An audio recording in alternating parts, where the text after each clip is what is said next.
Good afternoon, everyone. I hope you all are doing well. So, welcome to our panel discussion today. Driving excellence, how metrics and benchmarks propel BPO performance in F&A, procurement, and HR. I'm Riya Arora, Senior Research Analyst with Avasant, and I'll be moderating this session today. To begin with, we'll start with how the business process success was measured earlier and how it is measured today. So earlier, it was all about cost reduction, standardization, and efficiency. But now it is not just about these three. It is being changing to real-time data insights and continuously tracking those insights. So next, we'll also discuss four key themes in our panel today. The first one being a value of metrics for both service providers and enterprises. In this, we'll discuss why metrics matter and how you can leverage these metrics to your advantage. Secondly, we'll discuss changing expectations from GCCs and vendors. The next theme will revolve around identifying opportunities using these metrics. In this, we'll try to answer a key theme, a key question, which will be that how you can turn metrics into your competitive advantage. The last theme, which will revolve around what are companies outsourcing versus retaining in GCCs. As this decision is not just about cost today and also about a strategic value that GCCs bring, the outsourcing providers bring. Lastly, after discussing all this, we'll discuss the practical applications of these metrics.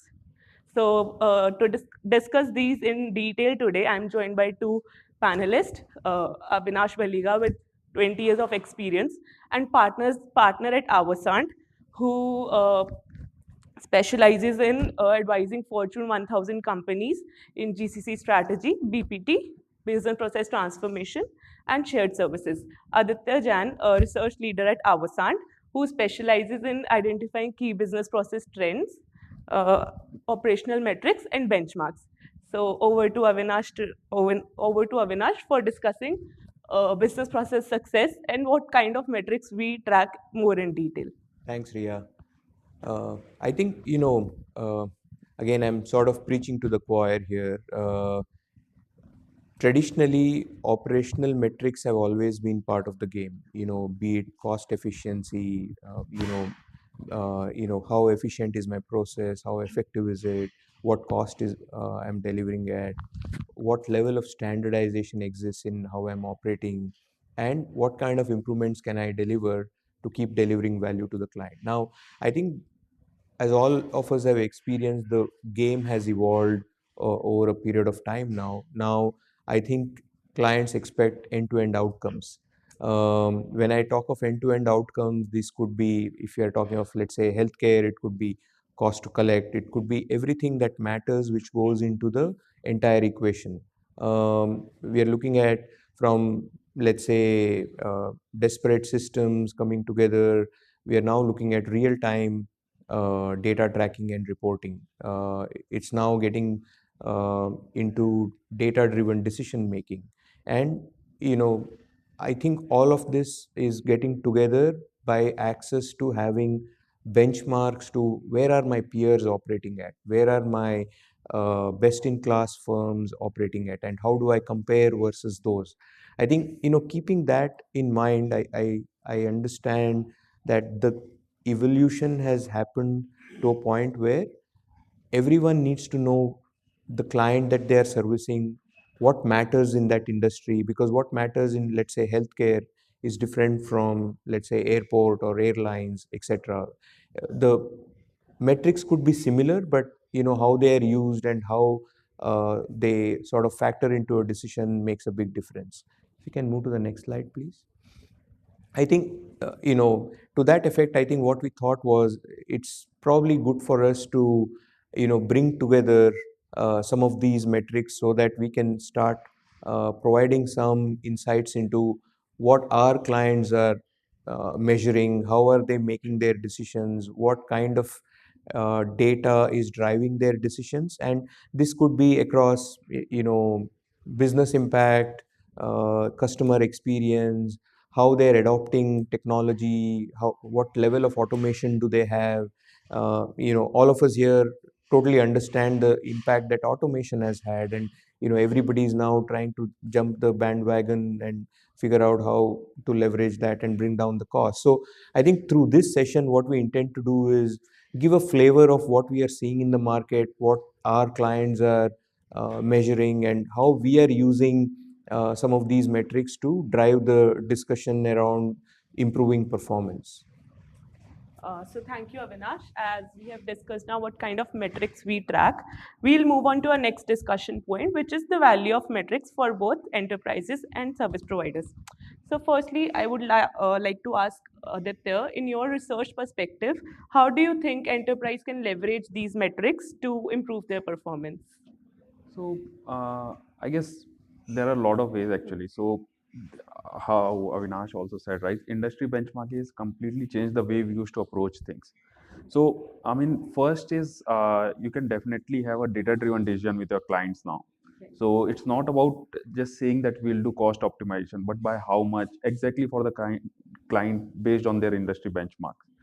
Then second area they can look out for is how you can do sorry, operational budget as a percentage of revenue and all those things, right? So you can do that by sub function now. So your strategies that are there, that will definitely be there. Then the key focus area is you can identify some of the opportunities which are not traditionally identified with the cost efficiency lens, because metrics provide you a different perspective. It's like using a different lens to identify a different problem. So I think these are the few areas like where they can identify things. Can you give some example in short, Aditya? Sure. I mean, to wrap up quickly, so the examples can be, for instance, if we take FNA, right? So operational budget as a percentage of revenue, as I said. So that can be one area, because that you can do it by sub-function, where you want to utilize them, where you don't want to utilize them, what kind of tools will help in that sub-function, and so on. That is definitely one. Then we have some more metrics for internal versus outsource versus GCC with respect to budget and number of people you have. So that ways you can identify where you are leaning more. I mean, whether you are insourcing more or you have people in-house. Should you utilize outsourcing for cost optimization because your costs are very high in-house, and so on. I mean, so these are some of the examples. Similarly, in procurement, if you see, managed indirect spend as a percentage of overall indirect spend, that can be one metric that they can track to see the efficiency of their procurement organization. Then in HR, hiring to fill, time to fill, and so on. So these metrics also help them see how they are perceived in the market, and multiple other business metrics, I would say. So thank you, Aditya. So from advisory perspective, if we see this, so according to you, Avinash, how do you think enterprise are leveraging these to improve their refine their business processes? Yeah, I think maybe I'll give a couple of examples from my own engagements. I think generally speaking, when we start an engagement, let's say it's the executive leadership team, the CFO's problem statement is very broad. How do I sort of become cost efficient? And uh, the typical type of problem statement that I get to hear is, hey, I'm spending X% on my shared services. And shared service typically is FNA, HR, supply chain, and IT. So I want to bring it down to, say, 5% of revenue or 6% of revenue. Okay, how can you help me with that goal? Where are my peers? How are they sort of trending on that metric? That's another thing that comes up very often. Then, if I take a very healthcare specific example, it could be, I want to use cost structure as a competitive advantage in the market. I want to bring down my cost to collect to, say, less than 1.5%, which means, if I operate at that level of efficiency, there are very few people in the market who can really compete with me or offer plans that are as competitive as that. So I think the problem statement is linked deep into the business of the client's industry, and understanding what matters to them becomes extremely important for us to have that conversation. And then once you open up that conversation, the levers that lead to a decision can be several. I mean, it could be IT optimization, it could be back office optimization. If it's healthcare, it could be revenue cycle optimization. So, the flavors are different. Now, if I were to probably take another example, we were talking to a airport client. Now, the sophistication is so high that if one of the retail outlets or a part of the airport is not seeing enough footfall, the gates can be changed pretty much synchronously on that day at a particular amount of time, for a particular amount of time, so that you drive footfall through a certain area of the airport. Now that is real time decisions happening based on data, and that is based on us being able to give them that single pane of truth through dashboards, etc. So I think these are different flavors, and as we go through our discussion, we can build on that. But if you can move to the next slide, I think, yeah. So if you were to take, let's say, HR as an example, right? One of the conversations, this reflects one of the conversations that we had. If you look at it from a data point of view, the top quartile sort of seems pretty okay. Different industries are operating almost at a similar level of rigor. But the minute you sort of go to the bottom quartile, you see that there's a 2.5 times plus gap between what is best in class in one industry versus the other. Now, for us, cumulatively, this is the opportunity, because what we are trying to bring to the table is, are you operating as well as your peers, and how are you operating if I compare you to somebody outside of your industry? Because sometimes many of these metrics that exist, they're you know the uniqueness is sometimes glorified. They are not as unique typically as they are perceived to be. So us cumulatively, we have to work towards breaking those perceptions and bringing to the table data, because normally data sort of helps us break those silos and ensure that perceptions are set aside when we make decisions. So I think we can go through many more such examples, but this is the power of having this data, and this is what we can bring to the table when we go advise our clients together. Sure. Thank you so much, Avinash. Thanks for pointing out that GCCs are no longer just execution partners, but strategic collaborators. So this brings us to our next discussion, changing expectations from GCCs and vendors. So again, Avinash, I would like to get your thoughts on how do you think these expectations and these demands are evolving? Yeah, I think generally speaking, I would say end-to-end process ownership is sort of becoming the norm if you look at it from a back office or process point of view. The days of taking over small fragmented processes or offering certain skill sets is sort of a little bit in the rear view mirror now. It could be I own record to report, or I own order to cash, and we are seeing it even from a GCC point of view. There are several leaders who are based out of their India GCCs and are owning the functions globally, which means we've sort of come to a point where we are at the seat. We have a seat at the board, we have a seat at the decision makers table, and we are able to drive some of the decisions that matter to the company globally. So I would say that's a very big change that has happened in the recent past. Thanks, Avinash. I guess that clears a lot of things. So, from a research perspective, Aditya, how do you think this is reflected in our data? So, I mean, similar to that, right? If I take example of GCC as well, so GCCs are definitely evolving as a strategic center. So when I mean, I have data around that as well. So if you see, Next slide. yeah. So if we see in internal budgeting, about 27% is allocated to general accounting, which is still a heavily transaction process. Whereas if you see in GCC, about 20 and 17% is allocated to tax and treasury, which further signifies the point that Avinash was making, right?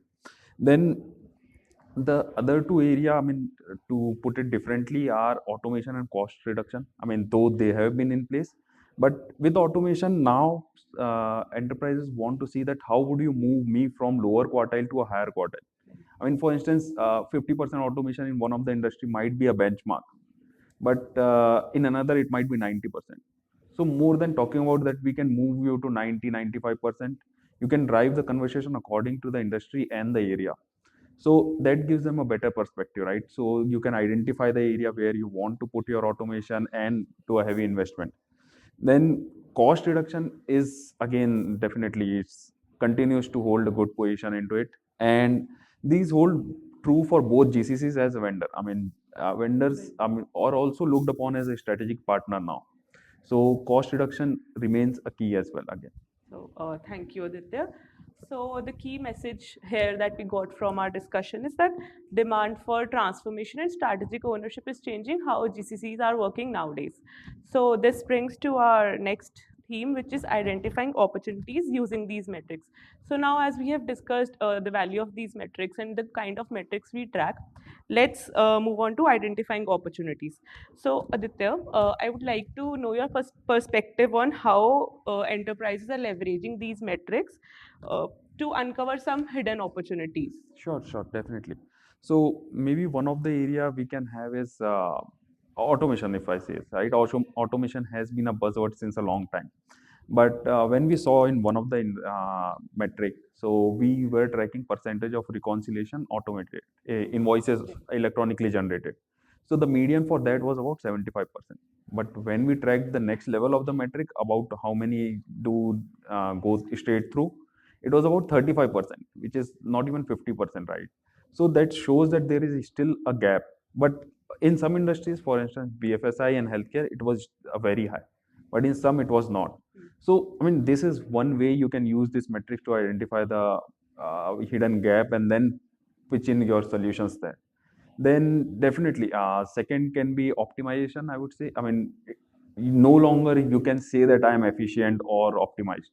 You need to prove it with data that yes, industry benchmark is your process should be X percentage of revenue.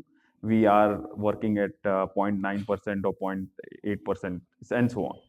So that remains the key. Then some of the areas like in procurement, you can have managed indirect spend as a percentage of in total indirect spend.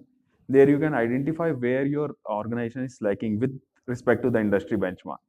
So these things overall help you identify opportunities and help to portray your solutions as well.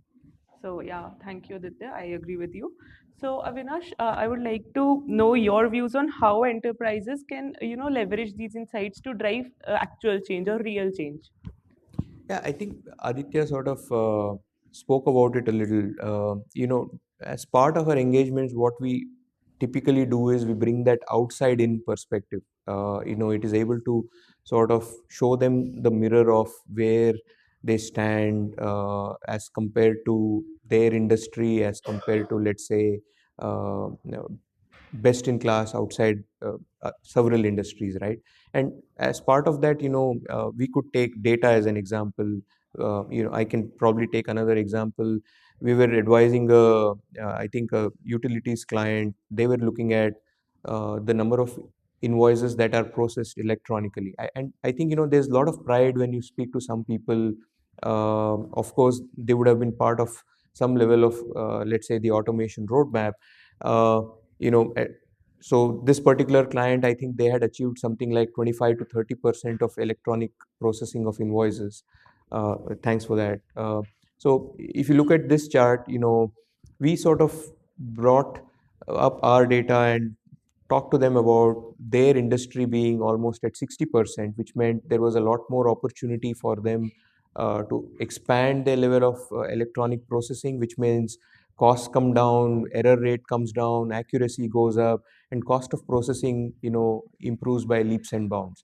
Now, you could stop at looking at where you are within your industry, but if I were to zone out a little bit and then look at where are the other industries, then you can see even further opportunity. So I think cumulatively, again, for us and everyone here, my suggestion or message is there's a lot of opportunities, whether we look at enterprises or whether we look at GCCs, and data and metrics sort of give us an example, give us an objective way of portraying where people are, and I think we can together, probably open up more opportunities if we can use some of this data to give them that insight on where they could be more efficient, how they could reduce costs. And it's a little bit of a I would say careful gamble to make sure this data doesn't show somebody in negative light but helps them unlock more opportunities. That would be my takeaway.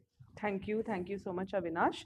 So, the key takeaway from both the perspective is that benchmarks and data should guide every decision, be it automation, be it procurement, or process optimization. So, moving on to our next discussion point, which is what are companies outsourcing versus retaining in GCCs. So, Avinash, from your consulting perspective, how do you think companies are making this decision today? I mean, I think broadly speaking, I would say GCCs still are seen as I can control the process. If I send this process to a GCC, I have more ownership of it. Some of those, I think, perceptions still exist. So, from a broader point of view, I would say uh, a lot of the BAU run processes are easily outsourced. And if I were to take a example from say FNA, it could be AP, it could be AR. If I look at it from HR, it could be benefits administration, it could be payroll. Now, moving to the GCC point of view, I think ideally speaking, a lot of enterprises do it thoughtfully. They move more strategic functions such as probably FP&A, treasury, or stuff that is more strategic and more core to them versus something run of the mill. But uh, there are overlaps. There are areas where something was moved to the GCC, and over a period of time, that business case tends to erode for GCCs more, and that's where I feel service providers can unlock more opportunities, because the level of automation, the investments that service providers can bring in into play, I think typically GCCs don't have that level of maturity in definitely transformation and automation. So I see us being able to drive some of that transformation together as an opportunity for us even within GCCs. So thanks, Avinash. Quickly, Aditya, if you can take us through how this is reflected in our research, and you can give an example, it would be great. Yeah, sure. I think, I mean, that sinks in very well with the example that Avinash gave in. So if I talk about how split of resources is done, so in FNA, for instance, about 50% of the employees are still retained in internal functions. But these are typically strategic functions in financial modeling, tax, treasury, and so on.